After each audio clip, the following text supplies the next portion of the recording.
আসসালামু আলাইকুম। আমি সোহানা, বাংলাদেশি ব্লগার সোহানা চ্যানেলে সবাইকে স্বাগত। বেশ অনেক দিন পর আবার চলে এসেছি আপনাদের মাঝে।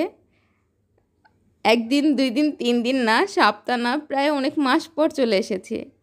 আমার ভিডিও এই মুহূর্তে কে কোথা থেকে দেখছেন কমেন্ট সেকশনে জানাবেন। কেমন আছেন সবাই সেটাও জানাবেন। আলহামদুলিল্লাহ আমি ভালো আছি। আমার ভিডিও দেওয়া হচ্ছে না কারণ হচ্ছে আমি জব করি। তো জব করার কারণে দেখা যাচ্ছে যে আমি ভিডিও মেক করতে পারি না। আবার হচ্ছে কিছু ভিডিও মেক করার পরেও দেখা যাচ্ছে ভয়েস দিতে পারতেছি না সময়ের জন্য। তো এর জন্য ভিডিও তৈরি করা হয় নাই। ইনশাল্লাহ এখন চেষ্টা করব মাঝে মাঝে ভিডিও দেওয়ার জন্যে। তো আসেন কিছু কথা বলি আপনাদের সাথে। বয়স থাকতেই husband wife quality time enjoy করা উচিত। ভালো কোথাও বছরে একবার ঘুরতে যাওয়া, মাসে অথবা সপ্তাহে রেস্টুরেন্টে খেতে যাওয়া।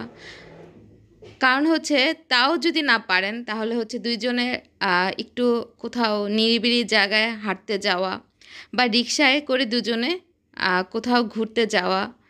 আমার কাছে না এই ছোটো ছোটো বিষয়গুলো খুব ভালো লাগে। এটাই হচ্ছে আনন্দ দেয় একজন গৃহিণীর জন্য বা একজন ওয়াইফের জন্য। এটাই অনেক বড় পাওয়া, সেটা আমার মনে হয়। জীবনে বেঁচে থাকলে রিজিকের ব্যবস্থা হবেই। টাকা পয়সাও আপনাদের কাছে মনে হতে পারে এটা অপচয়, কিন্তু না, এই সময়টুক চলে গেলে এই সময়টুক আর পাওয়া যাবে না। কিন্তু একটা সময় আসে বৃদ্ধ বয়সে আপনার টাকাই থাকবে হয়তো, কিন্তু আপনি চাইলেই কিছু খেতে পারবেন না। শারীরিক অসুস্থতায় ঘুরতে মন চাইলেও তখন পারবেন না। দামি জামা কাপড় চাইলেও পরতে মন চাইবে না।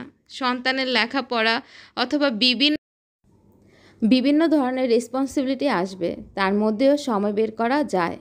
সব টাকা সন্তানের জন্য সঞ্চয় করবেন সেটা ঠিক আছে, কিন্তু অল্প কিছু হলেও নিজের জন্য বরাদ্দ রাখবেন। কারণ ইন ফিউচারের কথা বলা যায় না। দিন শেষেও আপনার বাচ্চাও আলাদা লাইফ হবে, সে তার লাইফে এনজয় করবে, তখন খারাপ লাগবে। তাই নিজের জন্য হলেও কিছু করা উচিত। আর হচ্ছে আমরা তো সন্তান বলে আমরা হচ্ছে নিজের লাইফটা সেভাবে কোয়ালিটি টাইম স্পেন্ড করতে পারি না। তাও আমাদের উচিত আমাদের নিজেদের জন্য হলেও, দুজনের জন্য হলেও কিছুটা সময় বের করা।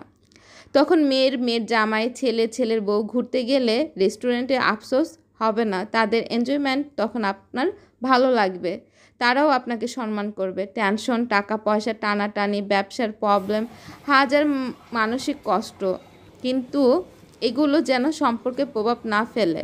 আর আমাদের জীবনে কিন্তু এগুলোই প্রভাব ফেলে। এর কারণে হচ্ছে আমরা হচ্ছে দেখা যায় হাজব্যান্ড ওয়াইফরা কোয়ালিটি টাইম স্পেন্ড করতে পারি না, তাই না? তো আমাদের এই সব জিনিসগুলো এক সাইডে তো রেখে আমাদেরকে কী করতে হবে, দুজনের জন্য একটু হলেও সময় বের করতে হবে। এটা আমার মনে হয়। জীবনে এই ছোট ছোট এনজয়মেন্টের জন্যই আপনার মন মানসিকতা উদার হবে, সবাইকে নিয়ে ভালো থাকতে পারবেন। একটা সময় লাইফে যে আমরা এই ভালো ভালো জিনিসগুলো মনে করতে পারবো বৃদ্ধ বয়সে, তাই না? তো আজকের ভিডিও এখানে শেষ করছি। আল্লাহ হাফেজ। আসসালাম।